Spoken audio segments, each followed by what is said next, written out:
Desde prensamercosur.org presentamos nuestro programa radio podcast Enlace Iberoamericano, con base en España y Portugal y con el resto de la comunidad iberoamericana en la Unión Europea. Tendremos puentes de comunicación e integración con personas y temas de nuestro interés. Radio Mercosur y su Enlace Iberoamericano, presentado desde España por Javier Pertierra, se emitirá los jueves en vivo y en directo. Enlace Iberoamericano, que comenzará a las 13 horas en Brasil, Argentina y Uruguay, 12 horas de Bolivia, Paraguay, Chile, Cuba y Venezuela, 11 horas de Colombia, Ecuador y Perú, 10 horas de México y Centroamérica, 18 horas de España. Escucha Enlace Iberoamericano en la radio y podcast Mercosur de www.prensamercosur.org.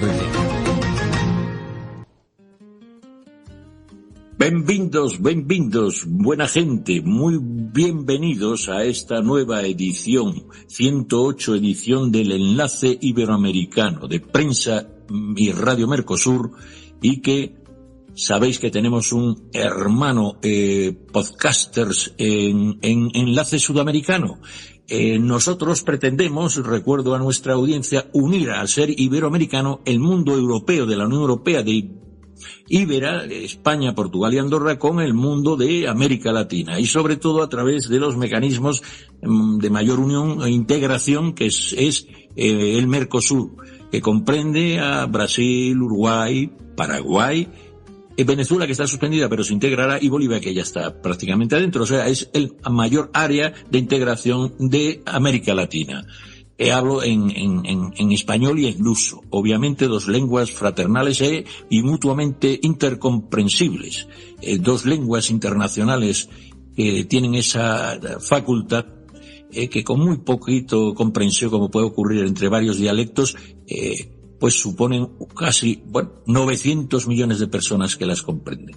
Y son la lengua, en el caso de español, más materna, más hablada de Occidente. Bueno, pues con estos mimbres tengo que decir que hoy estoy especialmente honrado de tener en esta 108 edición a una persona que no nos vamos solo a limitar a tratar el pasado de nuestra identidad, sino que venimos de una manera un poco más científica, historiográfica, de la mano de un gran historiador de estos temas iniciales de nuestro hermanamiento y de nuestro descubrimiento y de nuestros también encontronazos.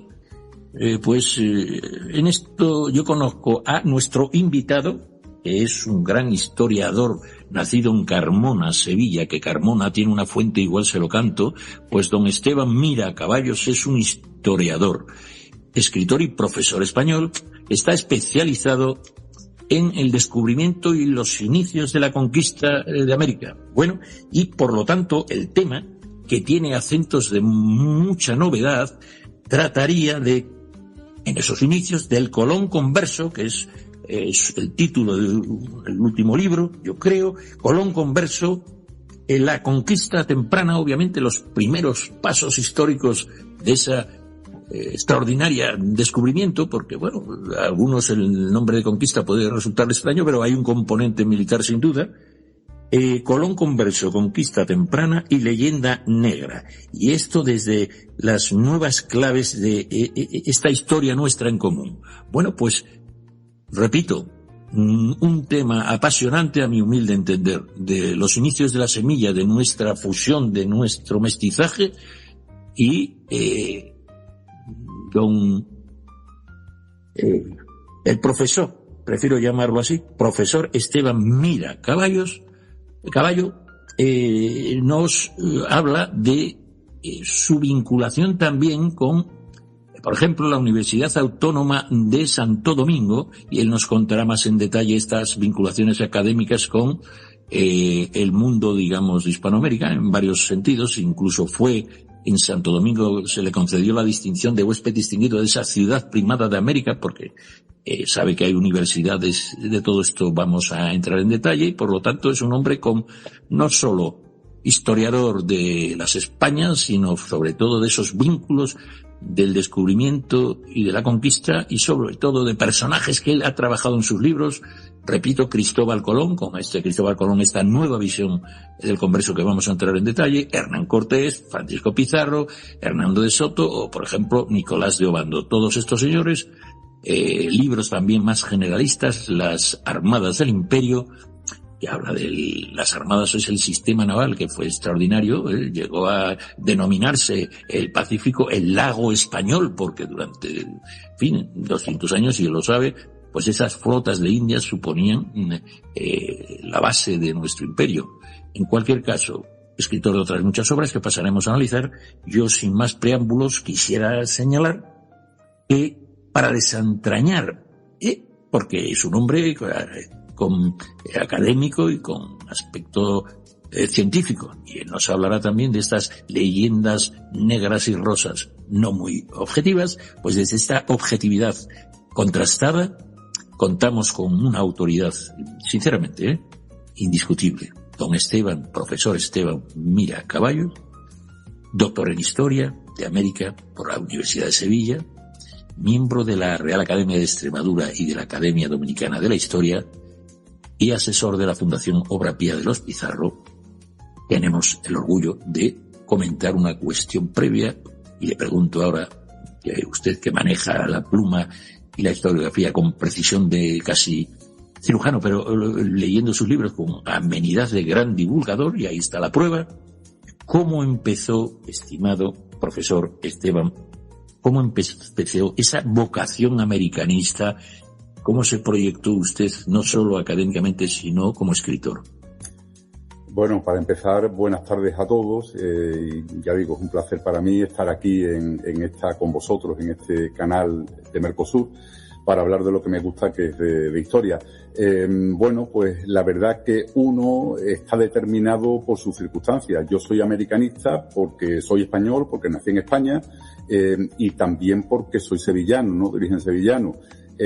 La vocación me salió muy temprana porque en mi casa, que era una casa de agricultores, donde solamente había una enciclopedia que nos pasábamos de hermano en hermano y era toda la fuente de información que teníamos, había también un pequeño librito de la Biblioteca Maravillas del Frente de Juventudes, que era un cómic, que lo tengo todavía por aquí, sobre Hernán Cortés, ¿no? Y ahí me enganché con ese héroe que comentaba el cómic, me enganché yo un poco con el tema de América. Después descubrí que no era exactamente un héroe, bueno, que tenía sus luces y sus sombras, ¿no? Pero bueno, de alguna forma aquel cómic sirvió para engancharme a mí con este mundo de la conquista, ¿no? Y después, bueno, como estudié en Sevilla, teníamos el archivo de India, que como bien sabéis, es el archivo que contiene 45.000 legajos con toda la administración de América, de las colonias, por parte de la metrópolis, por parte de España. Bueno, pues ahí ya teníamos una especialidad en Sevilla, que no la había en otros sitios, que era la especialidad de Historia de América. Bueno, pues ahí me metí yo en la especialidad de Historia de América. En segundo de carrera hicimos prácticas en el Archivo de India, y desde entonces, a lo largo de los últimos 40 años, pues estoy enganchado con esto del americanismo y, por supuesto, familiarizado con toda esa documentación que se conserva en el Archivo General de India. Por tanto, ya digo que de alguna forma nuestro lugar de origen nos determina, ¿no? Si fuera camerunés, pues seguramente mis intereses serían otros, ¿no? Pues precisamente mi condición de español y de sevillano ha condicionado este interés y esta dedicación de toda una vida a los temas americanos. Muchísimas gracias. Y hay preguntas que sinceramente me interesan mucho, porque quien no cuida sus raíces y no comprende sus raíces difícilmente puede dar frutos y nuevas hojas y ramas. Pues dentro de esas raíces usted habla de algo singularísimo, es que en su último libro contempla la posibilidad de que Colón fuera un converso.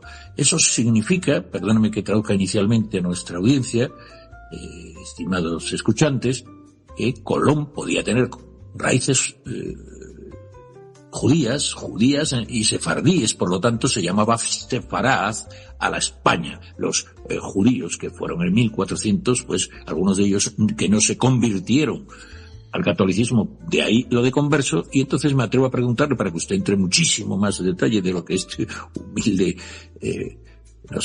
jurista metido ahora a lides de comunicación, ¿qué podría usted avanzar a nuestros oyentes de que Colón se esté configurando como un converso, o sea, como un judío que se convirtió al catolicismo, y probablemente con esas fuentes que usted nos da de su financiación y de su, dificultad en sus orígenes, un hombre tan conocido, ¿no?, en su época y después, ¿qué posibilidades tenemos de que no fuera un catalán ni un genovés, en cualquier caso, que tenga esta raíz judía? ¿Cómo lo explicaría usted a nuestra audiencia? Bueno, quiero empezar diciendo que existen dos Colones, ¿no? Existe el Colón histórico y el Colón de la calle, el icono cultural, ¿no? Y están muy bien todas esas teorías del Colón gallego, del Colón suizo, del Colón francés, Jean Bicipá. Hay muchísimas teorías muy diversas, muy interesantes, muy curiosas, que completan la biografía de ese gran personaje como fue Cristóbal Colón. Pero está el Colón histórico. Y sobre Colón, que dice, no sabemos, de Colón sabemos muchísimo, existe muchísima documentación de Cristóbal Colón. En los últimos 30 años han salido la colección documental del descubrimiento, 3 volúmenes con más de 1000 páginas, el libro copiador, que lo publicó Antonio Ruma de Armas, ha aparecido el legado de Cristóbal Colón, de Anunciada Colón de Carvajal, o sea, miles y miles y miles de páginas de documentación sobre Cristóbal Colón, o sea que sabemos mucho de él. Y bueno, si primero con respecto al origen, si queremos pensar el Colón gallego, pues está muy bien, son Colón muy interesantes, ¿no? Que César de la Riega manipuló fuentes para hacerlo pontevedrés, ¿no? Y el Colón catalán está muy curioso, y el hijo del príncipe de Viana. Ahora ha salido una teoría muy curiosa de Antonio de la Rosa, del hijo del rey de Polonia, sí, de Polonia.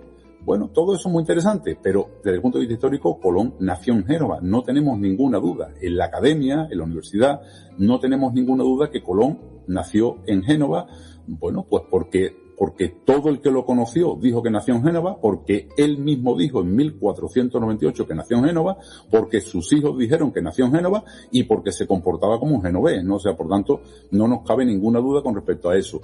Con respecto a su religión, se han dicho muchísimas cosas. Todo el Colón converso no es nuevo, ya Salvador de Madariaga a mediados del siglo XX lo defendió, incluso Simón Wiesenthal lo veía como el nuevo Moisés guiando a los sefarditas expulsados de España a la nueva tierra prometida. Hay que aclarar, y lo tenemos muy claro, Colón era católico practicante y no podía ser otra cosa. Se presentó ante la corte de Isabel la Católica como un católico. No existía la posibilidad de presentarse de otra forma. La cuestión estaba si escondía detrás un pensamiento judeoconverso y efectivamente lo escondía. ¿Por qué? ¿Por qué lo sabemos? Porque tenemos muchísima documentación. Es que dejó 2.500 apostillas, anotaciones. Colón tenía una costumbre que yo también la tengo, de leer los libros y hacer anotaciones, subrayarlo y hacer anotaciones en los márgenes. En la Biblioteca Colombina de Sevilla tenemos l'Imago Mundi con 900 anotaciones hechas por el propio Colón.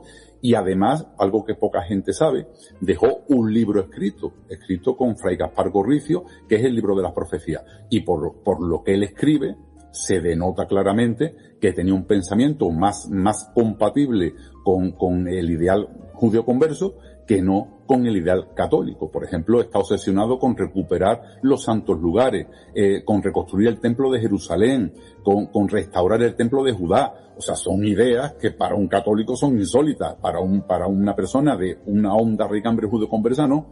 Por tanto, por lo que él decía y por lo que él escribía, parece obvio que detrás de ese Colón católico había una persona que tenía un origen importante judeo-converso. Ya digo, por tanto, son realidades que yo creo que están bastante constatadas, y es lo de siempre, es que Colón es un icono del pueblo y todo el mundo escribe de Colón y se escriben las diversas teorías continuamente, ¿no? Ya digo, la última parecida, esta del Colón, hijo del rey de Polonia, nada más y nada menos, ¿no? Que nació en Madeira y se puso al servicio como agente secreto de Juan II. Bueno, todo eso yo creo que enriquece al personaje, pero ya digo, tenemos dos historias. El Colón literario, o si queremos el Colón histórico, Ese es mi libro, Colón, el converso que cambió el mundo, en el que dedico 500 y pico de páginas y más de 1.800 notas documentales para tratar de rescatar de entre las montañas de documentación y dejar a las claras quién era Colón. O sea, mi objetivo ha sido rescatar al Colón histórico y quitarlo de tanta literatura como tenía encima. Hay que tener en cuenta que hay más de 100.000 obras sobre Cristóbal Colón, ¿no? Y por tanto, bueno, pues el objetivo ha sido un poco ese. Y insisto, sabemos mucho sobre Colón. Otra cosa, que nos quedemos con el Colón literario, que por otro lado es mucho más atractivo, es mucho más interesante, porque la literatura da mucho más juego. Yo como historiador estoy constreñido por la verdad histórica, no por la objetividad y por el método. Por tanto, evidentemente no podemos competir con la literatura, que está muy bien, pero que el público en cuestión, las personas, tienen que optar si quieren conocer al Colón literario, hay literatura muy buena, muy interesante y muy rica, o si quieren conocer al Colón histórico, a veces menos condescendiente, y lo mismo te puedes encontrar en él, pues cosas que a lo mejor nos gustan, ¿no? Porque la historia es la que fue y no la podemos cambiar. Pues muy amable por sus explicaciones. Creo que ha quedado, a mi entender, muy claro su perspectiva objetiva y científica y seria, pero a la vez con una enorme documentación como un catedrático como usted tendrá en su haber. Yo quisiera ahora dar un paso, aunque probablemente nuestros corresponsales puedan retomar todos estos asuntos, a su extensa biografía sobre esa historia, llamémosle, que en el título del podcast llamamos Conquista Temprana o Descubrimiento Temprano. Usted comenta, entre otras obras, que vamos a hacer un repaso muy, si me permite, muy preciso como usted los hace, preciso, pero un poquito a uña de caballo, ¿no? Porque su biografía es enorme. Y usted tiene la página web esencial, donde ahí puede nuestra audiencia ponerse al día de todo lo que este programa no va a poder alcanzar, porque es un hombre amenísimo y espero contar en futuras ediciones otra vez con su presencia. La página es Esteban Miracaballos, todo junto, Miracaballos, curiosamente, es un apellido singular, ¿no? Porque parece que es usted un observador de estos equinos que llevamos a América los españoles, como usted bien sabrá, no había caballos en América y los indios eran caballos descendientes de, pues fundamentalmente de esa zona que usted, ¿no? Y el sombrero de Carmona.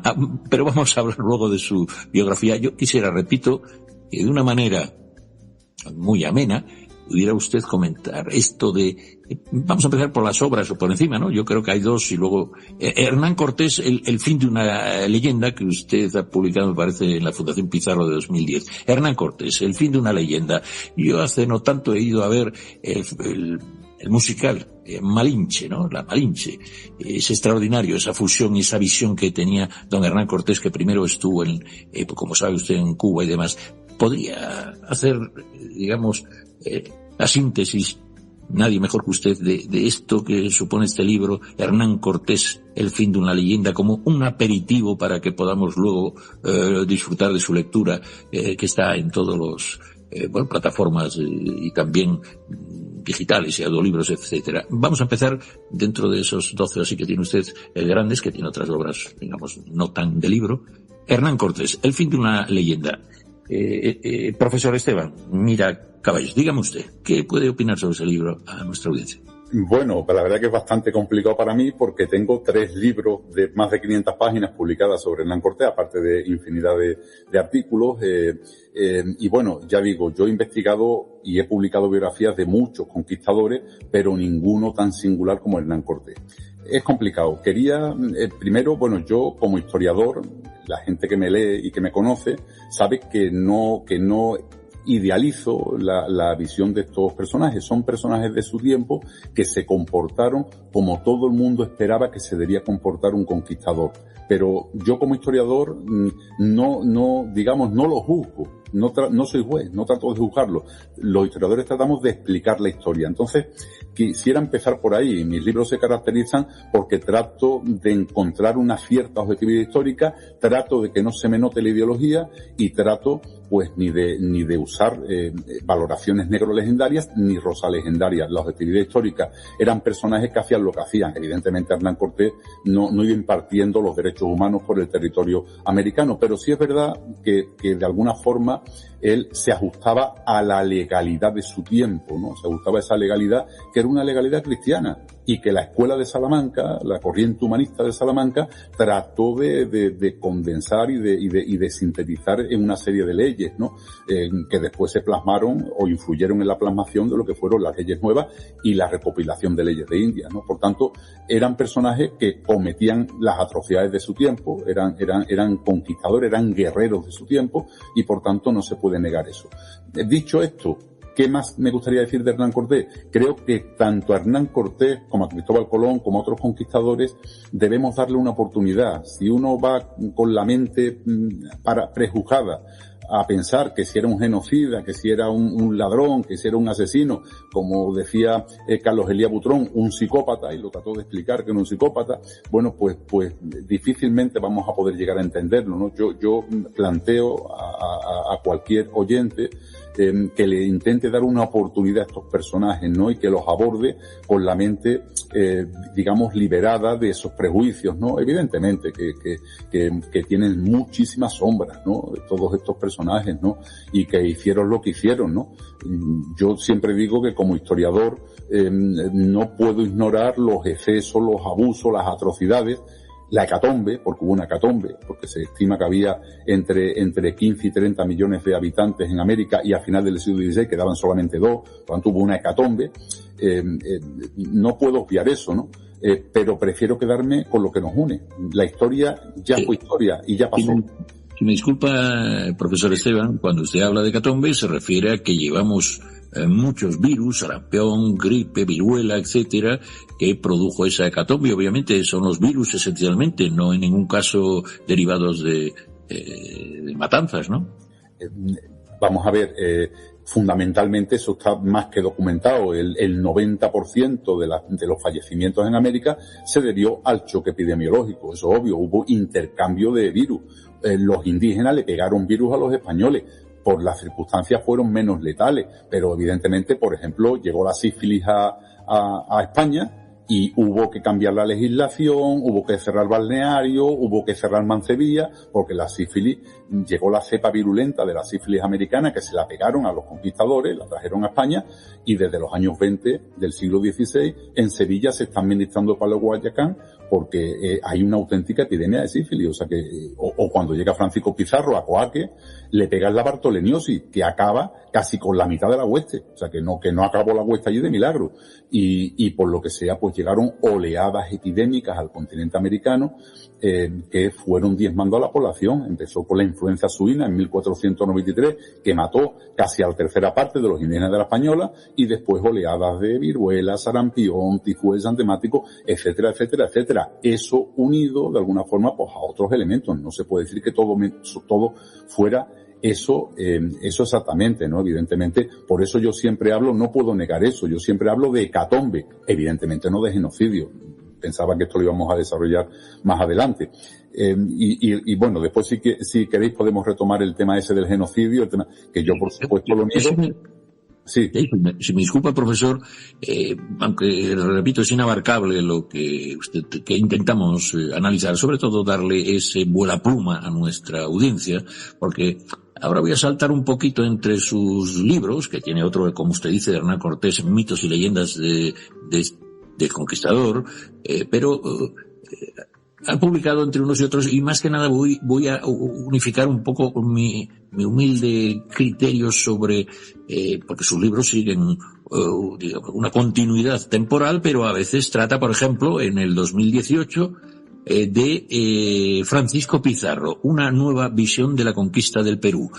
Bueno, yo en principio lo digo porque, entre otras cosas, creo que eran parientes bastante cercanos en consanguinidad. Este libro de Francisco Pizarro, una nueva visión de la conquista, y si puede señalarnos este parentesco y además extremeño, pues donde usted reside, me gustaría, no sé, que usted nos aclarara eso. Bueno, retomo un poquito Hernán Cortés y ahora entro con Francisco Pizarro. Solamente de Hernán Cortés quiero decir que de todos los conquistadores que yo he investigado, Hernán Cortés es para mí el más singular, sobre todo porque pensó en la posteridad. Fue el único conquistador que verdaderamente pensó en la posteridad y se ocupó de hacer o de crear su propio mito para ver, pensando en cómo lo verían las generaciones futuras, ¿no? Y en esto enlazo con Francisco Pizarro, porque al final, fíjate qué cosas, ¿no? Los principales bulos y las principales leyendas negras vertidas sobre Francisco Pizarro proceden de Hernán Cortés y de su entorno.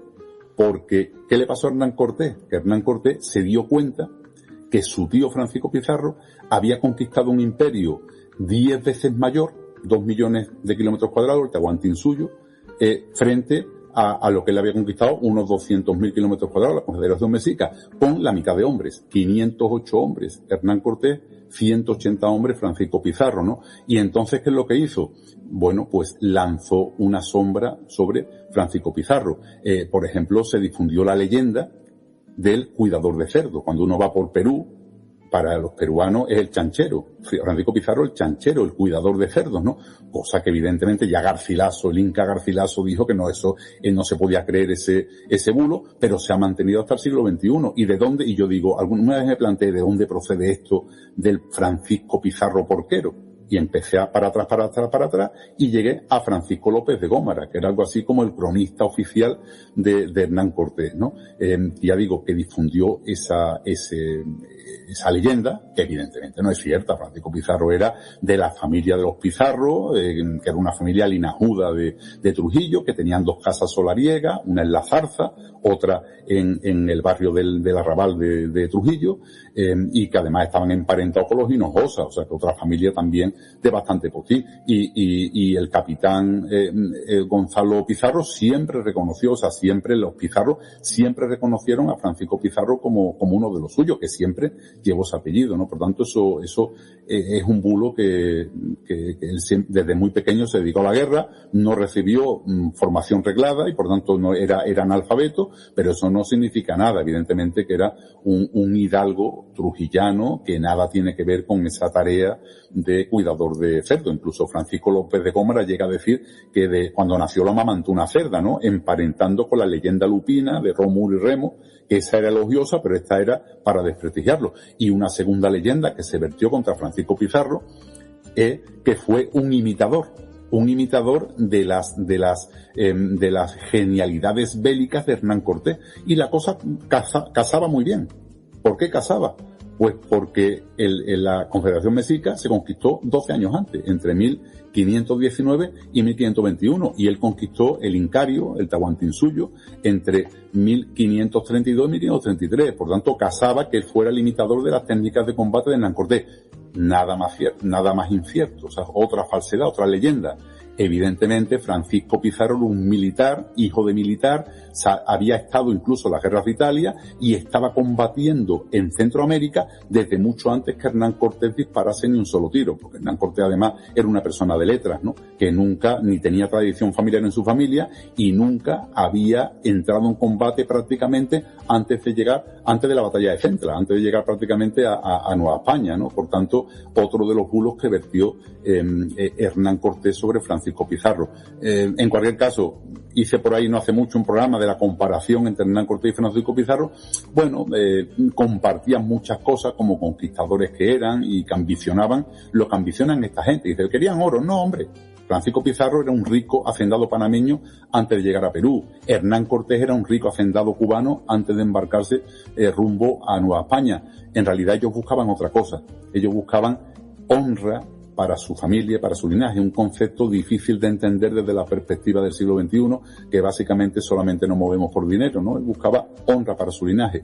Eso sí que tenían en común. Después había cosas que le diferenciaban.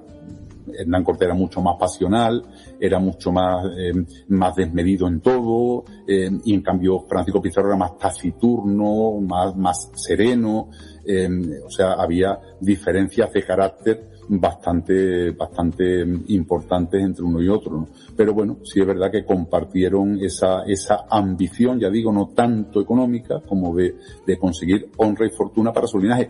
También comparten el hecho de que los dos se enamoraron de la tierra que conquistaron. Hernán Cortés quiso morir en Nueva España, ¿no? Y de hecho cuando se sintió muy malito, él bajó para abajo, para el sur, a ver si se podía embarcar, pero la enfermedad avanzó demasiado rápido, en 1547, y al final se fue a un pueblito al lado de Sevilla para morir tranquilo en Castilla de la Cuesta. Y Francisco Pizarro lo había dejado todo dispuesto para que su hermano Hernando Pizarro se quedase en España a la cabeza del linaje de los Pizarros, y él quedarse a vivir en su querido Perú, ¿no? Por tanto, bueno, pues también es verdad esto, ¿no? Que ambos se enamoraron de la tierra que conquistaron. Sí, usted es un historiador que creo que, como señala, mira de frente y de una manera seria, pero a la vez amena. Y entonces yo querría dar aquí una preocupación casi personal a Pizarro, curiosamente, igual que Hernán Cortés, como usted dice, regresó a España y bueno, incluso quiso ser útil militarmente al emperador Carlos I y V de Alemania y hablaba de que podía tomar la plaza del norte de África muy fácil. En cualquier caso, sin duda era un hombre un literato muy bueno, usted me lo corroborará, muy apreciable. Y bueno, en fin, yo quisiera también hablar un poquito de esto de la leyenda también negra, de que parece que el libro de la verdadera historia de su digamos, lugarteniente Bernal Díaz del Castillo estuvo escrito por él. A él le prohibieron publicar en España algunas veces, ¿no es así, don Esteban? A don Hernán Cortés, que tenía muy buena pluma, basta ver sus cartas de relación y su testamento, ¿no? Bueno, sí, pero no era tampoco nada personal, ¿no? Simplemente que España sistemáticamente prohibía la publicación de crónicas, por supuesto, prohibía libros de navegación, por supuesto, que fueron prohibidos de manera sistemática, pero bueno, la obra de Pedro Cieza de León sobre la conquista del Perú se tuvo que publicar en Amberes. Hubo muchas obras que se tuvieron que publicar en el extranjero, porque la corona no le apetecía que todos estos territorios conquistados se diese información al enemigo, porque estos libros caían rápidamente, tal como salían, caían en manos de los enemigos de España, ¿no? Y lo mismo que se prohíben obras de navegación, también se prohíben obras que detallan el paisaje, el territorio, las coordenadas de todas esas conquistas, ¿no? Por tanto, la corona era celosa de ella y vigilaba muy bien qué se podía publicar y qué no se podía publicar. Con respecto a la teoría esta de que fue el propio Hernán Cortés el que escribió la historia verdadera de la conquista de Nueva España de Bernal Díaz del Castillo, bueno, eso es una teoría de Christian Diverger que ha sido rebatida por todos los historiadores, o sea, todos los grandes cortesianistas que conozco, todos, incluido yo, hemos rebatido esa hipótesis. Es impensable, de verdad que verdaderamente Hernán Cortés era un tío verdaderamente increíble, ¿no? Pero cuesta creer que por la mañana estuviese despachando con Francisco López de Gómara escribiendo esa crónica y por la noche estuviese él mismo escribiendo la crónica de Bernal Díaz del Castillo, ¿no? O sea que, y los fundamentos que tiene Diverger, que Hernán Díaz del Castillo no estuvo con él, se ha demostrado falso, que en el alarde que se hace en Veracruz, que lo ha publicado Carmen Martínez, sale ya Bernal Díaz del Castillo, ¿no? Y se sabe a ciencia cierta de que estuvo con él y que estuvo escribiendo ese trabajo, esa crónica de la historia verdadera de la conquista de Nueva España. Y aparte, que es impensable, porque Bernal reivindica el papel de la hueste, el papel de los soldados. Sería algo verdaderamente increíble que Hernán Cortés estuviera haciendo la crónica, defendiendo su labor con Francisco López de Gómara, y por la noche estuviese haciendo otra para disimular, defendiendo no tanto su papel, sino el papel de la hueste en su conjunto, ¿no? Es sí, verdaderamente... Yo en mi suspicacia por todo esto que usted dice, que había leyendas negras incluido entre, digamos, los descubridores y conquistadores, hay dos apreciaciones y ya paso las preguntas a nuestros corresponsales. Queridos compañeros, ahora va.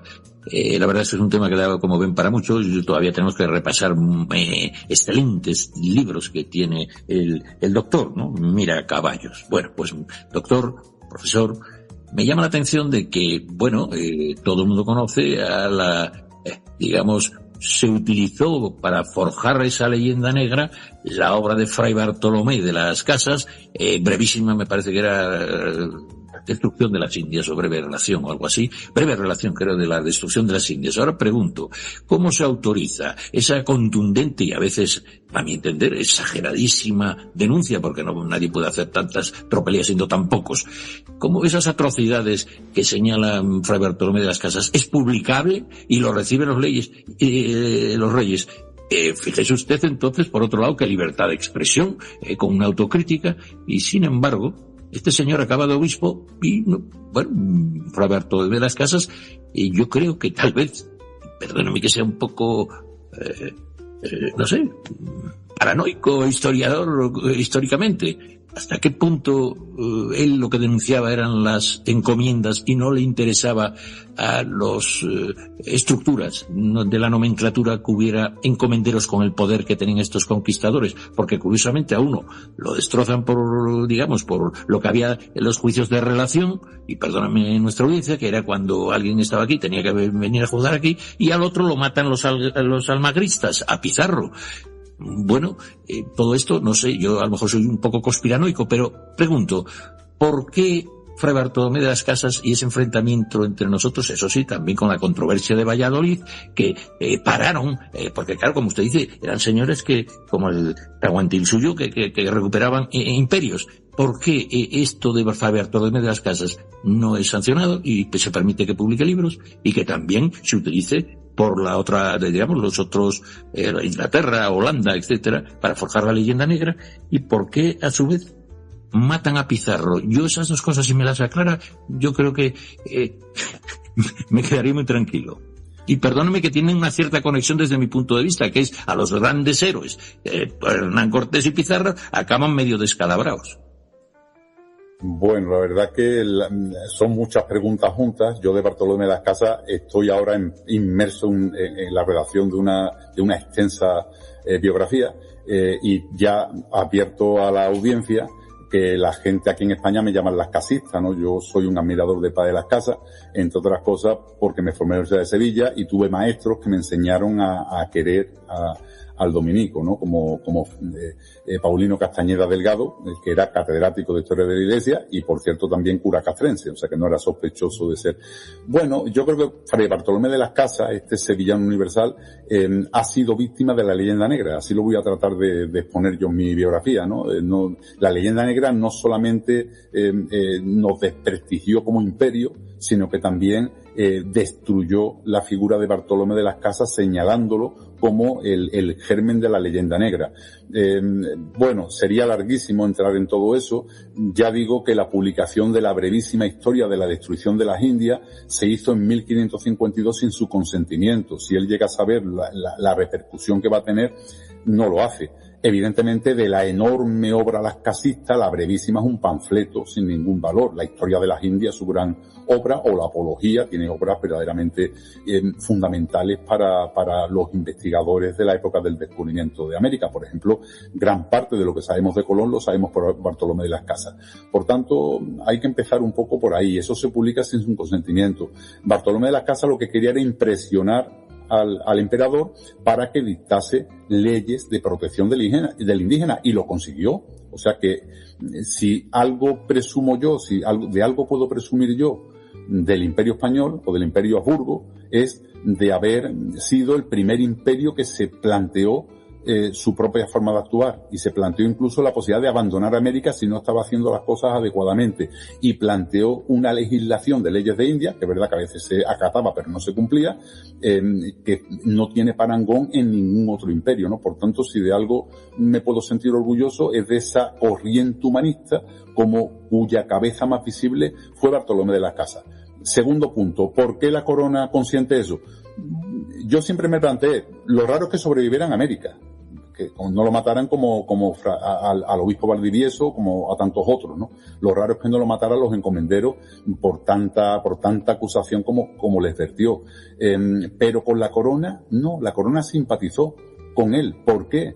Porque en el fondo el proyecto, porque Las Casas es muy crítico, pero Las Casas no cuestiona la ocupación de América bajo una evangelización pacífica, pero él no ocupa, él no impugna su ocupación. Por tanto, la idea de evangelización pacífica del padre de Las Casas era compatible con el proyecto de crear un imperio cristiano por parte de Carlos V del Imperio Habsburgo, ¿no? Que a fin de cuentas hay una cosa que es importante. Había un nexo de unión en todo el Imperio Habsburgo, que era el cristianismo. La lengua no, ahí había, de hecho todavía se hablan en México 300 lenguas actualmente. O sea, la lengua no. El gran nexo de unión era el cristianismo. Había pueblos muy diversos en muy distintos lugares del mundo, pero lo que iba a unir a todo el imperio era la cristiandad. Por tanto, el proyecto de hacer un imperio cristiano de Carlos V era compatible con esa evangelización pacífica, esa ocupación pacífica que plantea Bartolomé de las Casas, y que no solamente no lo sancionan, sino que le dan su sitio y incluso lo nombran obispo de Chiapas, después de las leyes nuevas incluso, y bueno, y es una persona hasta el final de sus días respetado. Y prueba de ello además que en 1573 se emiten las leyes nuevas del Bosque de Segovia, y ahí se suprime definitivamente el concepto conquista, y a partir de ahora se iba a hablar de ocupación y pacificación y poblamiento. Las nuevas leyes, nuevas ordenanzas de poblamiento del continente americano, desterrando desde entonces la palabra conquista, ¿no? Por tanto, ya digo, el padre de Las Casas es un personaje muy interesante que hay que, le hace igual que a los conquistadores, hay que darle una oportunidad. El padre de Las Casas decía, todos somos uno. En su época, todos somos uno. Samar, espero que ahora volvamos a recuperar, me estoy convirtiendo al cacachismo. En cualquier caso, bienvenido las leyes de Indias, y usted dice que eran las leyes del inicio del derecho de gentes de Francisco de Vitoria, etcétera, que merece otro programa, porque la verdad usted es un libro abierto, pero un gran locutor. Se nos olvidó lo del almagrismo, ¿no? Creo que es, bueno, como usted dice, Pizarro, al recuperar de los incas y todo este mundo del quechua, ¿no? Una sociedad muy piramidal y tal, y aprovechar también el enfrentamiento entre hermanos, el Tahuantinsuyo, bueno, era un imperio mucho, como usted dice, 10 veces mayor que lo de Cortés, pero en cualquier caso, el virreinato de Perú pues fue tremendamente enorme, ocupaba toda Sudamérica casi, salvo un poco de la parte de abajo de Chile y Argentina. Esto de los almagristas yo nunca lo entendí, porque ya empezábamos a ser nosotros guerra civilista en sumo grado. No sería porque no tenían para repartir, digamos, como usted dice, oro, ¿no? ¿Qué ocurrió con los almagristas? Porque usted, como está tan informado, seguro que nos lo simplifica. La cosa se torció de un primer momento. Desde la propia Compañía del Levante de 1524, mucho antes de emprender la tercera aventura que le llevaría a la captura de Atahualpa, se hace una compañía que se reparte los beneficios a partes iguales, pero Francisco Pizarro está en primera línea y se juega la vida. Diego de Almagro es el auxiliar y Hernando de Luque es un socio financiero. Por tanto, desde un primer momento la compañía estaba desequilibrada, porque había reparto a partos iguales, pero la implicación de cada uno era totalmente diferente, ¿no? Y ya eso llegó a un punto de no retorno cuando en 1529 capituló en Toledo Francisco Pizarro y casi todas las prebendas se las quedó para él, y le dio a Almagro una pírrica alcaidía de Tumbes, y a Hernando de Luque le dio el obispado de Tumbes, que no tenía rentas prácticamente, ¿no? Por tanto, desde ahí ya, en la posición de Almagro y de Francisco Pizarro, desde 1529, se hace irreconciliable. ¿Qué estaba pasando? Que había una bicefalia. ¿Qué le dice Francisco Pizarro a Almagro? No sabemos si es cierto o no. Le dice, es que el rey no ha querido, porque el rey no quiere bicefalia, quiere que sea uno el líder, y no ha querido darte a ti lo que yo le he pedido que te dé. No sabemos si eso era cierto o no era cierto. El caso que desde 1529 hay un enfrentamiento ya entre Francisco Pizarro y Diego de Almagro. Ellos siguen para adelante, pero ¿qué problema hay? Que se presenta en Trujillo Francisco Pizarro y se trae a sus hermanos, con lo cual Diego de Almagro, que era el segundo, pasa de ser segundo a ser tercero, con lo cual ya ahí sí que la cosa pues se tuerce, ¿no? Y finalmente pues va a acabar de mala manera en la batalla de la Salina en 1538 con la derrota de los almagristas, la captura de Diego de Almagro y su ejecución posterior en Cusco, ¿no? Por parte, supuestamente, de Hernando Pizarro, sin conocimiento de Francisco Pizarro. Ahí ya hay diferencias entre las crónicas. Quien dice que Francisco Pizarro estaba al tanto de la cuestión y que permitió o incluso ordenó a su hermano que lo ejecutara, y otros cronistas que dicen que no, que fue una iniciativa privada de Hernando Pizarro y que Francisco Pizarro no estaba detrás ni había consentido esa ejecución de Diego de Almagro. Por tanto, los pizarristas matan a Diego de Almagro, el hijo de Diego de Almagro, Diego de Almagro el Mozo, el 26 de junio de 1541 asesinan a Francisco Pizarro en su palacio de Lima, y en 1542 la autoridad real en la batalla de Chupas va a matar al hijo de Diego de Almagro. O sea que al final, bueno, pues son las guerras civiles y la cosa va a acabar peor, porque después de 1542 se van a montar las guerras civiles de Gonzalo Pizarro contra la corona en la defensa de los encomenderos, que va a acabar en 1548 con la captura, ejecución de Gonzalo Pizarro y bueno, de alguna forma la expulsión de Perú de todos los Pizarros, ¿no? De la propia hija Francisca Pizarro Yupanqui, que se viene a España y se tiene que establecer en España, casándose, por cierto, con su tío, con Hernando Pizarro. Pues apasionante. Voy a pasar la palabra a nuestros corresponsales que están aquí, como se ve. Todavía queda hablar de Hernando de Soto, de la Gran Armada, de Nicolás de Obando. ¿Qué le voy a decir? Esto es una maravilla, y encima que está usted trabajando de una manera muy profunda y muy seria, y esto como académico y doctor en muchos ámbitos. Y entonces, antes, una cosa, ayer estuve con un chico que trabaja aquí en Suiza, peruano, y estaba aquí en España, y entonces me asombró, antes de pasar, repito, y perdonadme, queridos compañeros, me asombró que hay, yo no lo sabía, en Perú, sé lo que lo hay en Colombia, etcétera, espectáculos de lo que fue la tortura de la Inquisición. Y yo me consta que a los población originaria, a los que llamaban indígenas, indios, bueno, la Iglesia Católica, como, en fin, usted me podrá explicar esa leyenda que hoy en día sigue y continúa, yo lo vi en Colombia, con una especie de museos de los horrores, o casas de los horrores de la Inquisición.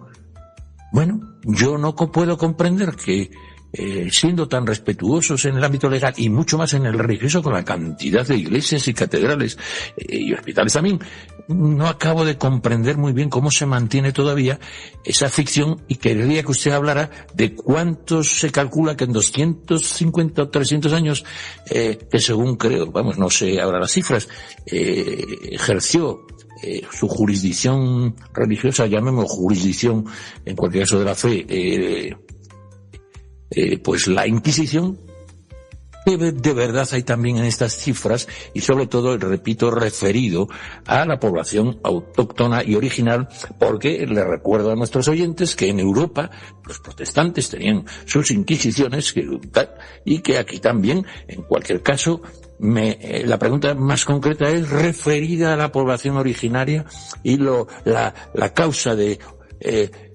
llamemos, sacrificados o quemados o muertos, ¿no?, por la Inquisición en población originaria. Por favor. Bueno, el tema vuelve a ser extremadamente extenso. Podríamos estar un programa entero hablando sobre esa cuestión. El tema de la Inquisición es otro de los mitos, ¿no? No solamente la Inquisición americana. Brevemente, la Inquisición española, que había 16 tribunales, se calcula que quemaron unas 200 personas en 3 siglos, ¿no? Y condenaron unas 2.000. O sea, es muy poco, incluso en España, dice, o allá, dice no. usted. En España, que había 16 tribunales y se calcula que quemaron unas 200 personas. En 300 años. En 300 años, o sea que no. ¿Y allá población originaria? En América había 3 tribunales, se creó primero en 1570 el de Perú, en el 71 el de Nueva España y en 1610 el de Nueva Granada. 3 tribunales para un montón de millones de kilómetros cuadrados. Por supuesto que no tuvieron jurisdicción sobre los indígenas. Los casos son anteriores a la creación de los tribunales, cuando algunos obispos, como el obispo Manso en Puerto Rico, o en tiempos de Alonso de Sazo en la Española, o en México con Carlos de Texcoco, por parte de Zumárraga, se atribuyeron poderes inquisitoriales porque tenían poderes como inquisidores y procedieron contra ellos. Pero desde 1570 quedó claro que los indios quedaban fuera, los indígenas americanos quedaban fuera de la jurisdicción de la Inquisición. Pero es más, por supuesto los indígenas fuera.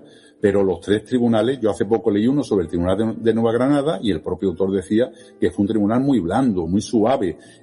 Aparte, 3 tribunales para varios millones de kilómetros cuadrados. La Inquisición en América estaba demasiado lejos de todo el mundo para infundir temor. En América no existía eso. De hecho, hay un grado de libertad y de libertinaje incluso mucho mayor entre los criollos americanos y en América que en España. De hecho, cuando las criollas y las indígenas y las mestizas americanas vienen a España, crean escuela, ¿no? O sea, sorprenden a las propias españolas por lo reprimidas que están aquí en España y lo liberadas que están ellas cuando vienen. Leí un caso de brujería simpático que, como usted dice, 3 tribunales para todo ese imperio enorme y Claro. entonces era un documento, pero un español, no era población indígena, que acusaban de brujería, no sé qué, en Filipinas. Imagínese usted el expediente que duró creo que 15 años y el hombre quedó absuelto porque le había denunciado un vecino. En cualquier caso, yo creo que el número de población originaria que usted dice que creo que no tenía ni jurisdicción porque era un de fe nueva, se puede evaluar con datos serios, contrastados, académicos, científicos, historiográficos, las víctimas que fueron población originaria o indígenas de la Inquisición. ¿Puede tenerse una aproximación? Bueno, fueron casos muy contados y siempre anteriores a la creación de los tribunales de la Inquisición, que desde el primer momento quedaban fuera de su jurisdicción. No podría decirte un número, yo conozco algunos casos, algunos en México, algún caso en Puerto Rico, algún caso en la Española, pero bueno, yo creo que con mis 2 manos se podrían contar todos los casos que se dieron sobre indígenas, ¿no? Y por supuesto no todos acabaron en una pena en la hoguera, ¿no? Una minoría, ¿no? Por tanto, ya digo, fue una cantidad ínfima, que evidentemente nadie, por supuesto hay que criticar un tribunal como la Inquisición, pero todo hay que ponderarlo en su justa medida, ¿no? Había tribunales ordinarios mucho más duros en Europa que la propia Inquisición. Y en América, ya digo, en América tenían fama de ser tribunales suaves y que además no le tenía miedo a nadie porque había 3 tribunales para varios millones de kilómetros cuadrados, por lo cual en la propia sede inquisitorial pues podía haber un poco de temor. Pero por ejemplo en Santo Domingo, que el tribunal estaba en México, pues allí la gente no existía Inquisición, allí la gente pasaba absolutamente y se daban todo tipo de libertades y de libertinajes de todo tipo, que cuando llegaban estos chapetones, cuando llegaban estos españoles nuevos, se quedaban sorprendidos de lo que pasaba allí, que era impensable que pasara en España, impensable.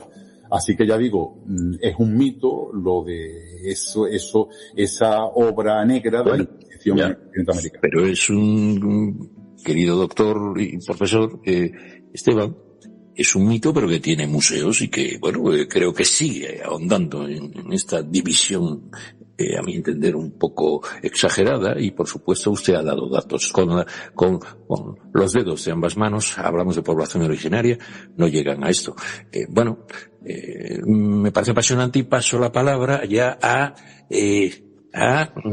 creo que está doña Elizabeth Rondón, que necesitamos el apoyo psicológico porque creo, a mi entender, querida Elizabeth, que tú, que eres una psicóloga experta que nos iluminas en nuestro comportamiento todos los jueves en horario de enlace sudamericano, tú que nos apoyas, ven al rescate y dinos, hombre, desde Colombia, que yo he estado en esas maravillas, y quiero, desde Cartagena tengo que subir arriba al Valle del Cauca, a la capital de la salsa, pero ahora creo que estáis acercándonos mucho porque tenéis eso de no sé qué al cielo. Me lo refresca lo del cielo, y desde la capital de la salsa, ¿qué opinas tú o qué tendrías que comentar a nuestro profesor Esteban? Hola, hola, saludos cordiales, estimado director Javier Pertierra, apreciados compañeros corresponsales y por supuesto a nuestro invitado especial, profesor Esteban, y a nuestros amables escuchantes. Gracias por estar acá. Un tema sin duda muy interesante, ocasión para aprender del profesor Esteban y sus vastos conocimientos. Comparto la opinión de nuestro director. Usted es un libro abierto, definitivamente. Escuchando la disertación, profesor, hacía un poco de introspección histórica por mis 55 años de existencia y recuerdo que cuando niña en la escuela, el 12 de octubre en Venezuela, se conoció como Día de la Raza, una denominación que se adoptó en muchos países hispanoamericanos a partir del siglo XX para conmemorar la llegada de Colón a América en 1492 y, por supuesto, la posterior conformación de sociedades mestizas. Posteriormente se le cambió el nombre a esta conmemoración por Encuentro de dos Mundos o Día del Respeto a la Diversidad Cultural para conocer la coexistencia y mezcla de culturas. Pero en 2002 se le denominó Día de la Resistencia Indígena, lo que representa un cambio de paradigma en la forma de interpretar la historia. Ya no se concibe el 12 de octubre como un momento de celebración o descubrimiento o de mezcla cultural, sino como una fecha de reflexión sobre la resistencia indígena, la dignidad cultural y la lucha contra la violencia colonial. Esto a manera de comentario. La pregunta para el profesor Esteban es acerca del mestizaje institucional, profesor. ¿Qué papel jugaron las élites y caciques indígenas en la administración de los virreinatos? Acá en Colombia, por ejemplo, tenemos el Virreinato de Nueva Granada en Santa Fe de Bogotá. Muchas gracias, profesor. Vale, bueno, un placer, Elizabeth, hablar contigo y te respondo a esa pregunta. Sería muy largo, escribí un libro entero yo sobre la conquista pactada y el papel de las élites. Cuando los españoles se presentan en el continente americano, primero la guerra ya existía y después ellos toman su decisión. Cada curaca, cada cacique, cada tlatoani, cada uno de ellos toma una decisión si resistirse o sumarse a los españoles. Normalmente las élites se sumaron a los españoles y no hay conquista sin los indígenas, ¿no? O sea que evidentemente Francisco Pizarro no conquista el Incario sin los lambayeques, los huancas, los cañaris, los chachapoyas, sin todo eso no hubiera conquistado América. Pero Sebastián de Belalcázar no conquista el Valle del Cauca sin los quimbayas. Y Hernán Cortés no conquista Nueva España sin la colaboración inexcusable de las tlaxcaltecas, chalcas, acolúas, cholultecas, etcétera. Por tanto, ya digo, las élites indígenas en su mayor parte claudicaron y se unieron a los españoles. ¿Con qué objetivo? Con el objetivo de mantener los privilegios o aumentarlos, ¿no? Y ellos se llaman incluso conquistadores. Pero una cosa importante, no solamente en la conquista. No hay conquista sin los indígenas, pero tampoco hay colonización ni administración virreinal. Hay que tener en cuenta que, fíjate, que está, por ejemplo, don Alonso Titu Atauchi, que el alcalde mayor de los Cuatro Suyos, que este se encarga no solamente de someter posibles levantamientos indígenas, que por cierto, Alonso Titu Atauchi, un indígena de linaje peruano, que se casa con Constanza de Castilla, una noble de España, blanca, española, y ese derrota a Francisco Hernández Girón, que se había levantado contra la corona, un español que se había levantado contra la corona. ¿Y quién lo somete? Bueno, mandan a Alonso de Alvarado, que lo derrotan en la batalla de Chuquinga, y tiene que llegar don Alonso Titu Atauchi, que lo derrota en la batalla de Pucará, en 1552, creo recordar. Por tanto, y restablece el orden virreinal allí. Bueno, pues la colaboración, don Martín Cajafincín, el cacique de Chanchán, del Valle de Moche, fundamental. Cuando matan a Francisco Pizarro es el que acoge a su hija y a sus descendientes, él para protegerlos, ¿no? O sea que durante toda la época colonial las élites indígenas van a estar defendiendo y protegiendo el imperio. Y la defensa, ¿quién creéis que lucha contra las posibles invasiones? Las tropas regulares españolas eran muy pequeñas, las milicias indígenas y las milicias de mulatos, esos son los que protegen la frontera del imperio. ¿Quién son los que protegen el Paraguay frente a la frontera, frente a las invasiones de los bandeirantes? son los propios guaraníes, ¿no? Son los que organizan esa defensa, ¿no? Que don Pedro de Lugo, el gobernador, le arma para que defiendan ellos la frontera. O sea, por tanto, todo esto verdaderamente fue así, ¿no? La élite indígena en general pactó con los invasores, con los conquistadores, y son ellos los responsables del mantenimiento de ese orden, ¿no? De ese orden colonial. Por tanto, ya digo, esto daría para mucho. Ya digo, yo publico un libro que se llamó en el 2023 El descubrimiento de Europa, donde detecto miles de indígenas que llegaron a España a reivindicar derechos, porque ellos dijeron y se llamaban conquistadores. Ellos dijeron, no, que Hernán Cortés conquistó aquello, muy bien, pero sin mí, que era Chalca, y que le privé de maíz a Tenochtitlan, no cae Tenochtitlan. Y después llegan los peruanos, oye, que sin mí Francisco Pizarro no conquista nada. Y fíjate hasta qué punto llega a haber tantos peruanos y tantos andinos en Madrid, que terminan poniendo a un procurador indígena allí, a Vicente de Morachimo, que era procurador de causas indígenas, que era un chimú, que estaba en Madrid para cuando llegaban los peruanos gestionar ante la corte los papeles, ¿no? Cuando los gestionaron en España. Sí. Si me permite, profesor, y ahora quisiera referirme a esto de Madrid, ¿no? Y curiosamente con este mismo peruano de ayer, extraordinario saxofonista por lo demás, que yo, en fin, fíjese usted, un descendiente de españoles de Murcia y del Tahuantinsuyo, qué bonito, como el Inca Garcilaso, que eso es impresionante, su capacidad literaria y de resumen, uno de los grandes escritores, y fue ahí también de la cercana del inicio del encuentro. Fíjese usted, hablando de Madrid, no es menos cierto, profesor, que en el Palacio Real se encuentran a la entrada los quiero decir, el monarca, digamos, inca, ya recuperado, y el monarca, digamos, mexica. ¿Puede usted comentarnos esta peculiaridad que casi nadie lo sabe, que en el Palacio Real de Madrid, donde están las estatuas de todos los reyes a tamaño importante, se encuentran Montezuma y el Incaica, el Risol? ¿No es así? Bueno, por supuesto, ¿no? Que están la gente eso no lo sabe, ¿no? Pero realmente no había ese problema. Están representados reyes, y entre esos reyes pues representan al Moctezuma, Xocoyotzin, al Tlatoani Mexica, y también aparece representado el soberano inca, ¿no? Y es que realmente hay que tener en cuenta que en España hay más Moctezuma, la mayor parte de los descendientes de Moctezuma, del Tlatoani Mexica, están en España. O sea, en España está la mayor parte de esos, hay miles. Creo que un descendiente de Moctezuma, perdona que nuestra audiencia tiene que saberlo, pues fue el fundador de la Guardia Civil Española. ¿O estoy yo un poco ebrio? No. Digo, ebrio de contento de tenerlo en mi programa. El duque de Ahumada en 1844, descendiente directo del Tlatoani Moctezuma, ¿no? Pero hay tantos y tantos casos que yo le podría contar. No me quiero resistir a contar un caso que yo creo que la gente no sabe. Nos lo contará. Le digo un detalle.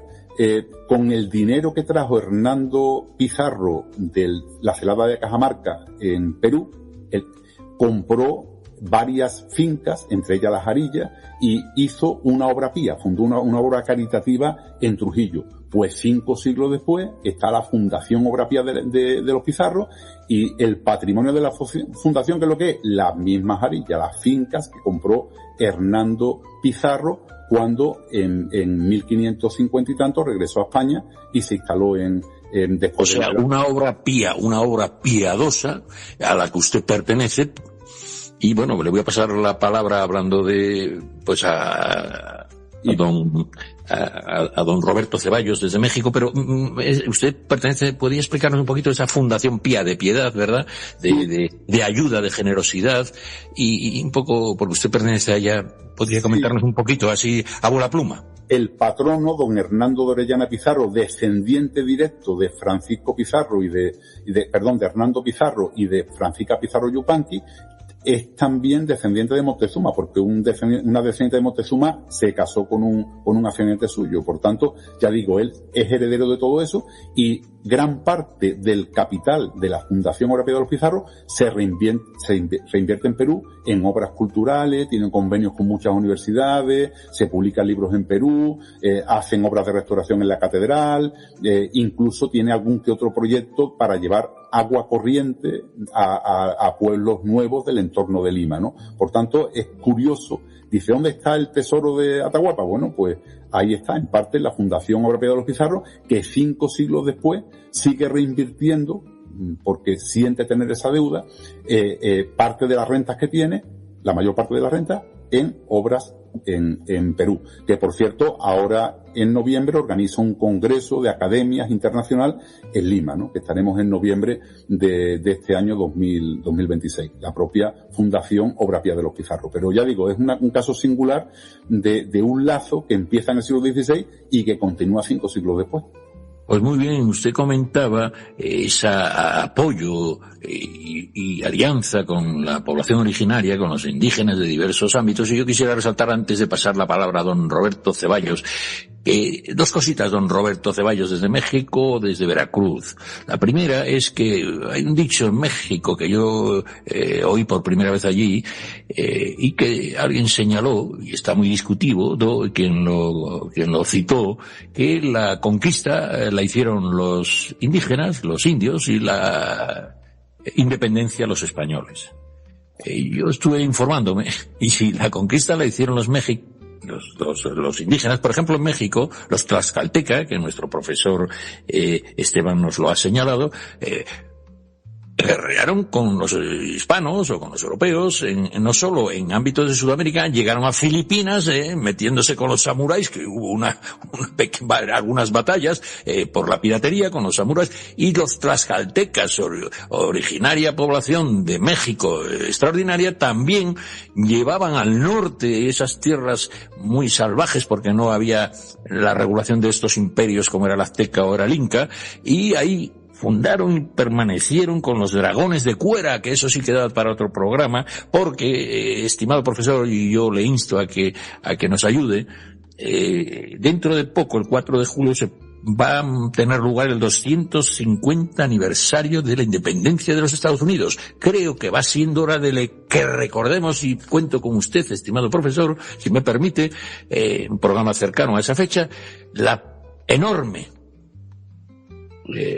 herencia que tienen los Estados Unidos actuales de ese mundo hispano, que por ejemplo conformaron los dragones de Cuera, con población incluida tlaxcalteca, que eran dragones porque eran de caballería y que tenían unas armas singulares y que dominaban territorios inmensos y que velaban por lo que hoy es conocido como California, Colorado, Arizona, Texas, y que esos señores fueron los que establecieron las primeras misiones, porque además de los sacerdotes o los curas, franciscanos, dominicos, etcétera, tendrían que cuidar lo que luego fue San Diego, San Francisco,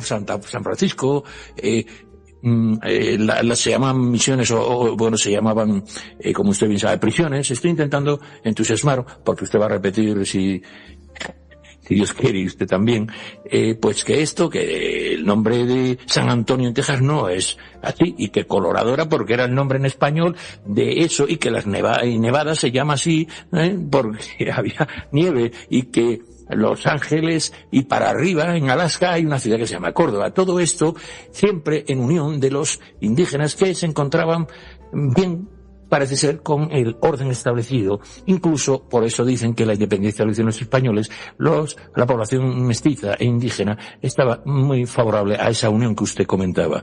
Perdóneme, pero le digo a nuestros oyentes que pienso hacer un especial importante sobre el 250 aniversario de la independencia de Estados Unidos, porque, y usted lo sabe mejor que yo, desde el Real de A8 hasta la financiación, etcétera, tuvimos con personajes que ahora no viene a cuento hablar de ellos, pero que tuvimos esa providencia en esa independencia y esos territorios. Ya va siendo hora de que algunos señores que tienen la web de la Casa Blanca solo en inglés comprendan el señorío y el imperial trasfondo que subyace en la historia de los Estados Unidos sobre el mundo hispano o iberoamericano. Esto es una humilde opinión, no sé si usted, y perdóneme, que me ha apasionado un poquito. Bueno, un breve comentario. Ha tocado tantos temas que también estaríamos otro programa hablando de todo solo. Bueno, yo estuve en San Antonio con los canales aquellos, con un barquero que era de puertorriqueño, el barquero de los canales de San Antonio, y por cierto, una catedral que se titulaba de San Fernando, San Fernando de Sevilla, por supuesto. O sea, increíble, ¿no? Y con un montón de lápidas allí, las que se conservan antiguas, de antiguos españoles y de antiguos evangelizadores que estuvieron por allí. Por tanto, ya digo, la importancia del hispano en todos esos territorios fue verdaderamente importante. Con respecto a la frase América la conquistaron los indígenas y la independizaron los españoles, es una frase que pronunció Carlos, todo el mundo se la atribuye a Carlos Pereira, un historiador mexicano de mediados del siglo pasado, pero yo he visto que él la tomó a su vez de José Vasconcelos, que es otro historiador mexicano, intelectual mexicano anterior, ¿no? Por tanto, ya digo, es una frase que dos intelectuales mexicanos dijeron hace más de un siglo y que se ajusta mucho a la realidad, ¿no? Toda frase es un cliché, ¿no? Y por tanto, resumir, todo lo que sea resumir implica dejar parte de la verdad fuera, ¿no? Pero es verdad que el 90% de los conquistadores fueron indígenas, ¿no? Yo hace poco hice un programa que se llama Tlaxcala Conquistadora, que se emite desde Tlaxcala, y ellos se sienten conquistadores, ¿no? Pero con esa palabra, ¿no? Formaron parte de la conquista, ¿no? Y en su casa consistorial tienen grandes murales de los tlaxcaltecas aliados con los españoles conquistadores y demás, ¿no? Y presumen de haber sido conquistadores, ¿no? Por tanto, en buena parte es cierto que las Filipinas no se conquista sin los pampangos, el Valle del Cauca sin los quimbayas, sin los cañari y los chimúes el Perú tampoco, Nueva España sin los tlaxcaltecas, los empoaleses o los chalcas tampoco, y bueno, por tanto es verdad que mucha parte de la realidad de la conquista no se hubiera consumado sin los indígenas, y la independencia de los españoles en el sentido que fue liderada por unos criollos descendientes directos de españoles con muy poco apoyo por parte de los indígenas. Porque al final, primero, se habían acostumbrado al sistema, segundo, tenían sus tierras matriculadas, tenían sus reconocimientos, tenían sus leyes de India, que al principio no se cumplían, pero finalmente se consiguen un grado de bienestar dentro del imperio razonable, y sobre todo, temían lo que iba a pasar con las nacientes repúblicas liberales, ¿no? Que iban a ser arrinconados, como de hecho ocurrió. Temían eso y efectivamente ocurrió, ¿no? Que al final los liberales del siglo XIX veían a los indígenas como un estorbo en el proceso de desarrollo de su país y fueron exterminados, ¿no? El propio ASLO, cuando pidió que España pidiera perdón, también reconoció el genocidio que había cometido México con los yaquis y otros pueblos indígenas a partir de la creación de la República de México. Es que maravilla, profesor Esteban Mira Caballos, natural de Carmona, Semilla, y antes, porque tenemos a Roberto Ceballos, que seguro que nos ilumina desde ese México maravilloso, México mágico. Usted como hombre natural de Carmona, al ladito de Sevilla, y antes de pasarle la palabra a nuestro don Roberto Ceballos, que es muy dado él al cancionero. Él, curiosamente, siempre me dice, bueno, cantas bien, pero me combina a elegir mejor mis temas. Pues bueno, como el doctor es natural de Carmona, le voy a poner una canción de Antonio Molina, una voz singular en la historia de España, que decía esto. Se lo dedico a usted, don Roberto Ceballos, a ver si me critica por los temas que elijo, y esta vez espero no cantar yo. Ahí va, Esteban, antes de pasarle la palabra a nuestro corresponsal en México. Carmona. No sale. ¿Se oye? No se oye.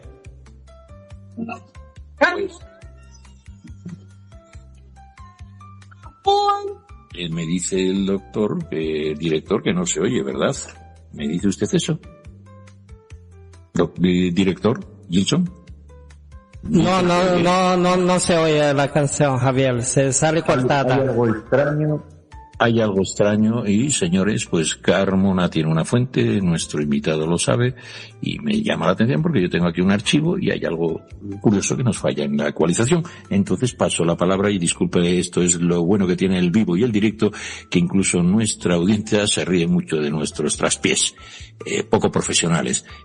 Don Roberto Ceballos, ¿podría usted, que representa a Zapata, y ahí sí le digo que parece ser que Zapata los títulos de propiedad que presentó, como bien señalaba nuestro profesor, los títulos de propiedad que presentó a los gobiernos liberales mexicanos eran títulos de propiedad del Imperio Español? Comiente usted que es representante de zapatismo en el sentido histórico.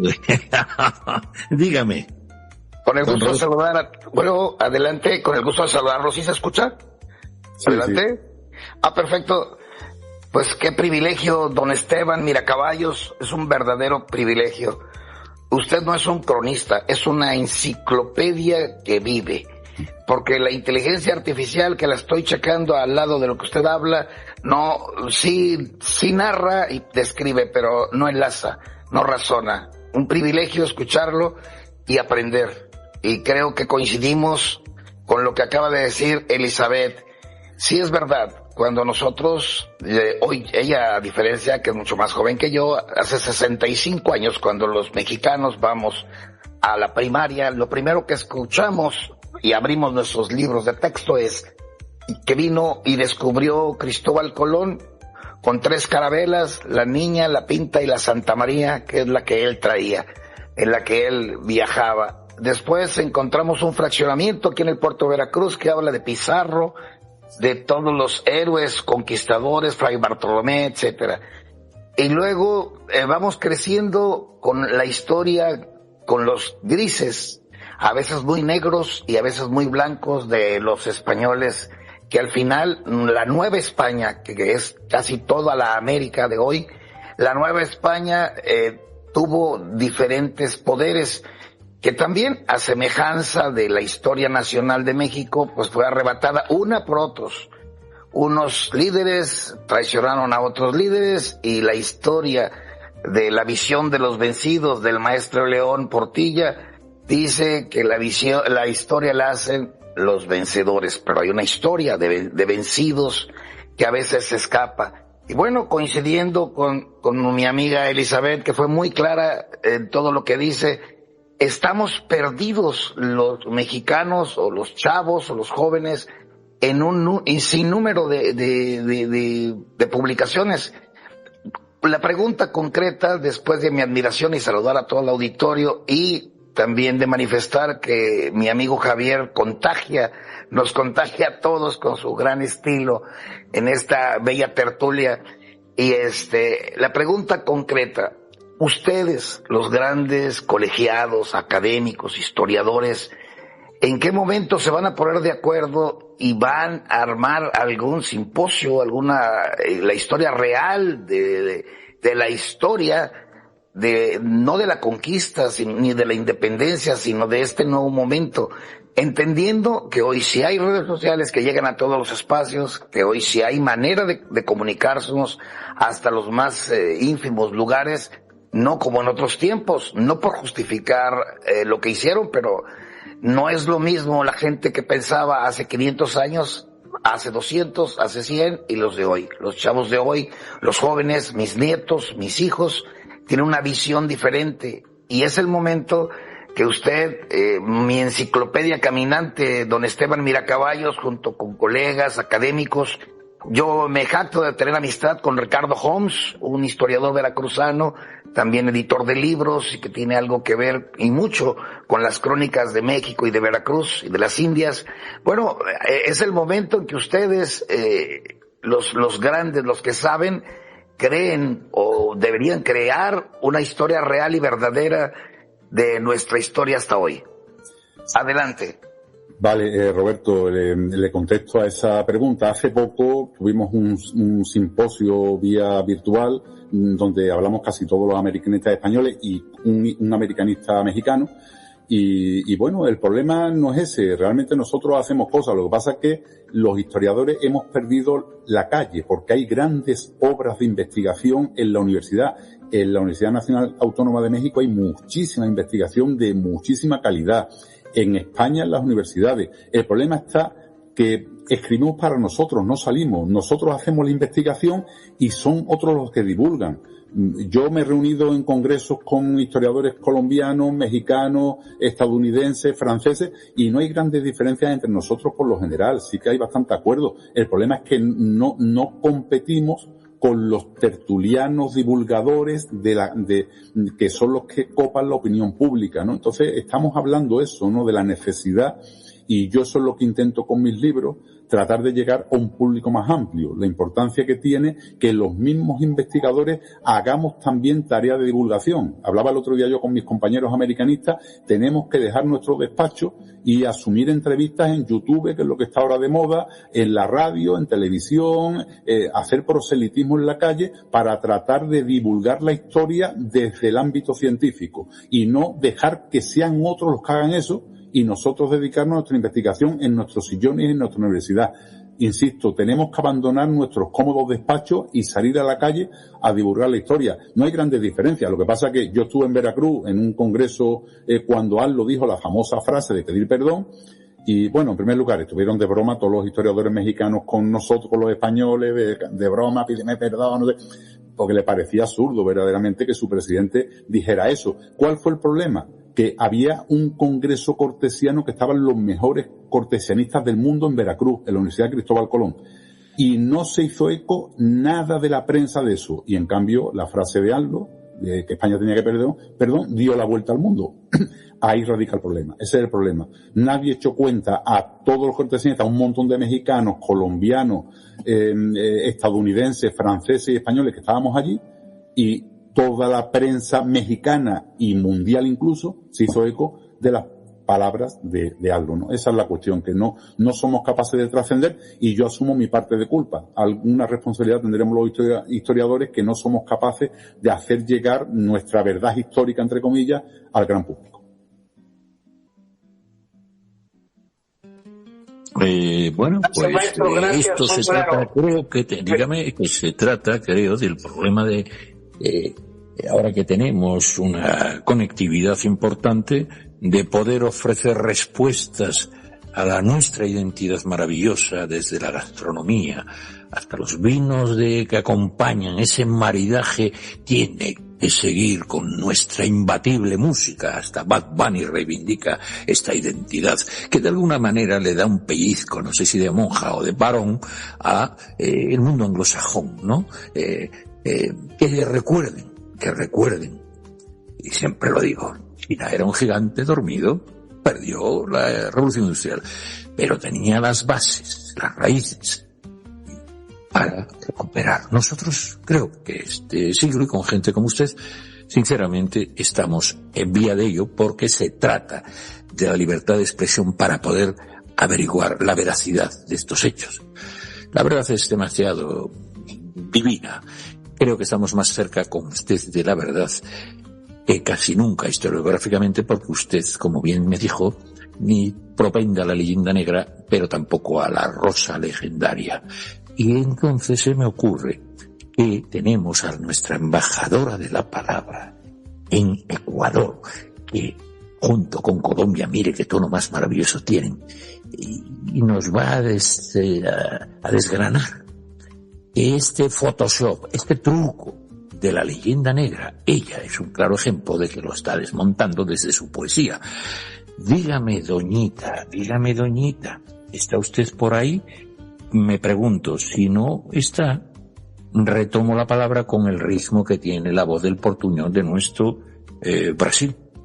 Está por ahí doña Roma Moreira. Pues creo que vamos a tener que ir a Brasil, porque ha debido tener que hacer una pequeña cosa hasta hace poquito. Este programa se está alargando por la amenidad de nuestro conferenciante, y bueno, paso la palabra a nuestro Gilson Carmini Dantas, el director, que seguro que tiene que decir algo de lo que estamos tratando.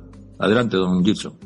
¿Qué tal, Javier? Un abrazo muy grande para toda la audiencia de la Radio Mercosur. Y también para nuestro invitado especial, nuestro profesor Esteban, que en el día de hoy está pudiendo traer muchísima información Un tema tan importante que la pregunta mía va exactamente en torno de eso, ¿no?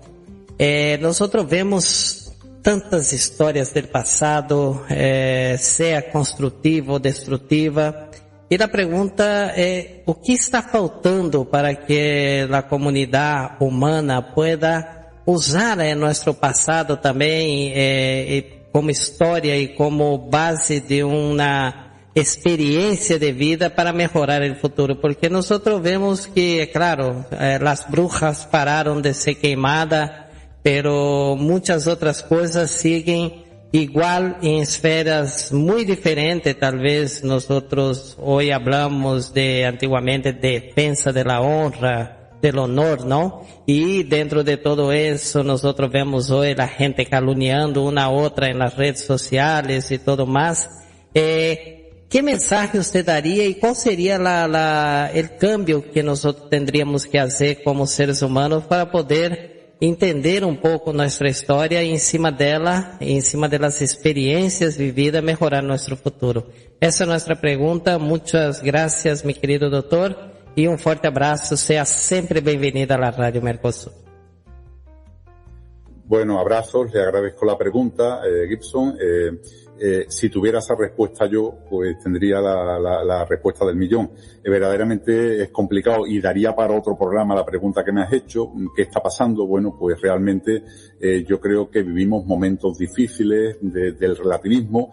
La historia, yo llevo 40 años haciendo historia y llega un momento que uno está un poco desanimado porque nunca avanzamos, ¿no? Y llega uno a la conclusión que la historia lo único que nos enseña es que no aprendemos nada de la historia. Volvemos a caer siempre en los mismos bulos, en las mismas historias, en los mismos jaleos. Vivimos una época difícil, la época del relativismo, donde todas las opiniones valen igual. Ya no se respeta que tú seas catedrático o que seas académico o que seas premio Nobel, da igual. Todo el mundo opina de todo lo que le parece y encima no solamente opina, que eso está bien, sino que creen que todas las opiniones valen igual. No, hombre, si tú eres un cardiólogo y estamos hablando de corazón, pues me imagino que su opinión tendrá más valor que la de nosotros, si somos periodistas, historiadores o psicólogos, ¿no? Bueno, pues vivimos en ese mundo del relativismo y incluso las redes sociales están multiplicando todo, ¿no? Porque bueno, se inventan cualquier cosa, la lanzan en las redes sociales, llenas totalmente de mentiras, de fake news, de falsedades, y la gente se las cree, ¿no? Por millones, ¿no? Se replican por millones, ¿no? Por tanto, vivimos en un mundo muy difícil y solamente para acabar quería decir eso, ¿no? Que yo creo que el papel de los historiadores es más importante que nunca en estos momentos, que somos los que tenemos las herramientas para hacer un análisis crítico de ese pasado y utilizando las fuentes adecuadamente y tratar de recuperar a la historia y de que la historia vuelva a ser lo que era antes, ¿no? Una maestra de vida, ¿no? Y que pueda servir conocer el pasado para tratar de construir un presente y un futuro mejor. Y bueno, quería decir solamente una cosita, no me puedo quedar mucho más porque a las 8, dentro de media hora, me esperan mis alumnos de segundo de bachillerato de Historia de España y tengo que dar clases, así que puedo estar 5 minutos más o 6 o 7 minutos más a lo sumo. Pues sí, justito estábamos en ello y vamos a dar paso a una pregunta rápida que usted contesta, despide el programa y ya pues yo también me despido de mi querida audiencia que cada día en Prensa Mercosur está batiendo récords porque creo que tratamos temas serios como nuestro invitado lo hace. Mire, desde Buenos Aires, don Hernán Sabater, adelante con la pregunta, por favor. Vale. Buenas tardes, profesor. Le mando un afectuoso y gran saludo desde Buenos Aires. Le pregunto, ¿cuál fue el impacto real de la figura del protector de indios y por qué la legislación española consideraba a los nativos como súbditos de pleno derecho de la corona y no como esclavos? Muy interesante. Interesante, sí. Bueno, no tiene precedentes la creación de la figura del protector de indios. El primer protector de indios fue Fray Bartolomé de las Casas y después hubo muchísimos protectores de indios más. Cada uno hizo lo que pudo dentro de su territorio, de su jurisdicción. Y bueno, yo creo que es verdad que hubo muchísimos abusos, sobre todo en los primeros años en el área antillana, pero con el tiempo, bueno, yo creo que eso se terminó enmendando y incluso hubo denuncias iglesias a encomenderos que abusaban de sus encomendados, ¿no? Y que tuvieron consultación en los juzgados y fueron incluso condenados, ¿no? Hubo incluso un noble que perdió su señorío, lo tuvo que vender para, no recuerdo ahora el nombre, el marqués de Siete Iglesias, que perdió el marquesado de Siete Iglesias para venderlo e indemnizar a los indígenas por los abusos que había cometido, ¿no? O sea, se consiguieron cosas. Evidentemente que había un poco de todo, ¿no? Pues hubo lo mismo que había encomenderos que trataban bien a sus indígenas y de hecho en sus testamentos dejaban mandas dando misas para los indígenas o dándole parte de su capital para mejorar la vida de esos indígenas.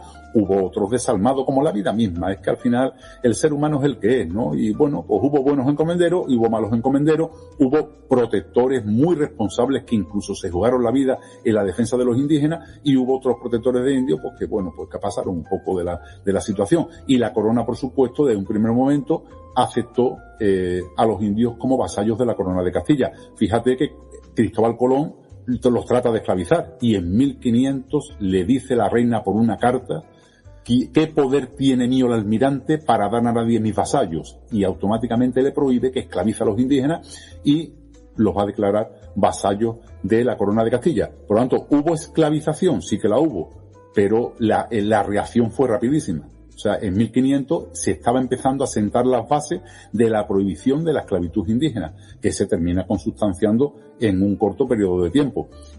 Otros imperios tardarían siglos en prohibirla, ¿no? Y a mí me preguntan, ¿hubo esclavismo por parte? Sí que lo hubo, pero no te olvides de decir que en 1500 lo empieza a prohibir la reina ya, muy tempranamente.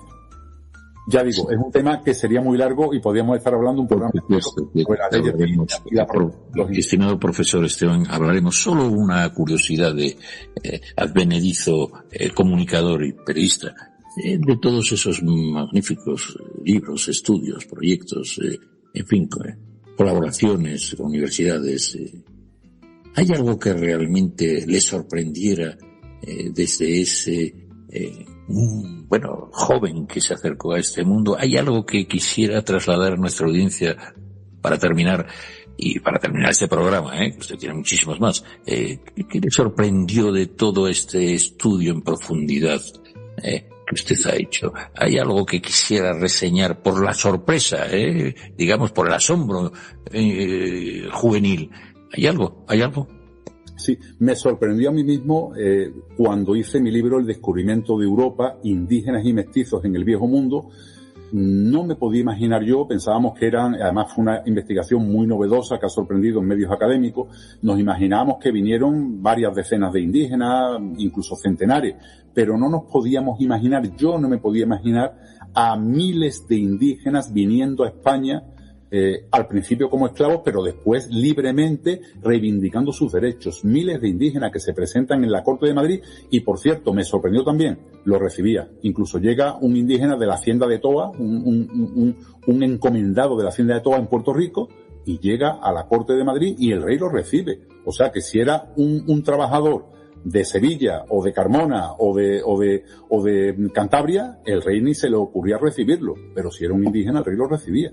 O sea, es increíble cómo llegan miles de indígenas a la corte y están documentados en mi libro, ya digo, El descubrimiento de Europa, cómo llegan y reivindican sus derechos y en su mayor parte fueron compensados con esos derechos. Se dieron muchísimos derechos a todos los indígenas conquistadores, a todos los administradores, colaboradores, tlacuilos, quipucamayos, todos esos, muchos de ellos vinieron a la corte y consiguieron prebenda para sus pueblos, para sus familias y para ellos mismos.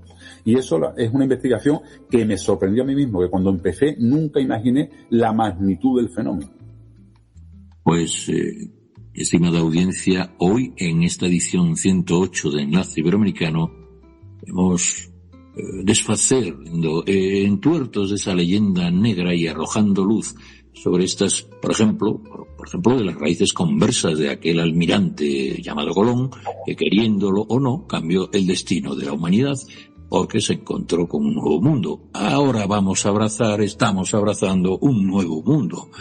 Sin duda, esta nueva era, espero que nuestros hermanos recuperen estas raíces que nos señala el doctor Esteban Miracaballos. Ha sido un enorme privilegio contar con su erudición y también con esa precisión de catedrático y de académico, pero con una gran potencialidad de divulgación. Y él lo señalaba, hay que salir de las torres de marfil académicas, hay que tapar bocas impertinentes y que tienen otros intereses para seguir contando lenguas negras de no leyendas.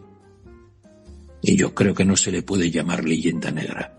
No llega a la categoría de leyenda. Simplemente son contrarios a la convivencia fraternal de nuestros hermanos americanos, de este maravilloso mestizaje de música y de derecho y de filosofía griega y de gran literatura, etcétera. Bueno, para no aburrirles a ustedes, este legado incalculable merece ser comprendido, sobre todo con invitados.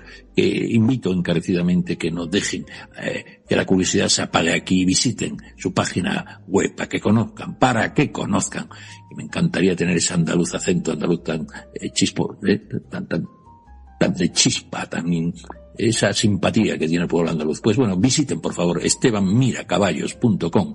Y sí, lo digo así porque creo que con su rigor la historia se ofrece de alguna manera, no desnuda, pero sí con ropajes no ideologizados. Allí, en esta página que yo he visitado y que va a contar con nuestro podcast, que están en las principales plataformas y que recomiendo que lo trasladen a sus amigos y que quieran de verdad encontrar las nuevas claves que hoy hemos esbozado simplemente con el doctor Esteban Miracaballos, que les pido que promuevan este mensaje y que hagan el vínculo con nuestros podcasts y también las radios asociadas, que hagan lo mismo, que promuevan este mensaje de enlace, de amistad y fraternal reconocimiento, de reconciliación que estamos viendo. Que sí, que nadie es perfecto, dice y reza ese aforismo o refrán. Nos despedimos hoy, sinceramente, con la certeza de conocer que este pasado nuestro es la recuperación de esa reconciliación, la única forma que tenemos de caminar con paso firme hacia un futuro compartido y creo que mucho más próspero. Desde esta que ustedes saben, Españita peninsular, que también hay muchas Españitas insulares y de otra índole, hoy les abraza más que nunca. Por este gran historiador, abraza más que nunca a nuestros hermanos iberoamericanos. Muy buenas tardes, hasta el próximo encuentro con esta historia siempre nuestra y muchas gracias, estimado invitado y protagonista, don Esteban Miracaballos. Hasta luego, mi ciencia, hasta siempre, hasta pronto. Desde prensamercosur.org presentamos nuestro programa Radio Podcast Enlace Iberoamericano, con base en España y Portugal y con el resto de la comunidad iberoamericana en la Unión Europea. Tendremos puentes de comunicación e integración con personas y temas de nuestro interés. Radio Mercosur y su Enlace Iberoamericano, presentado desde España por Javier Pertierra, se emitirá los jueves en vivo y en directo. Enlace Iberoamericano, que comenzará a las 13 horas en Brasil, Argentina y Uruguay, 12 horas de Bolivia, Paraguay, Chile, Cuba y Venezuela, 11 horas de Colombia, Ecuador y Perú, 10 horas de México y Centroamérica, 18 horas de España. Escucha Enlace Iberoamericano en la radio y podcast Mercosur de www.prensamercosur.org.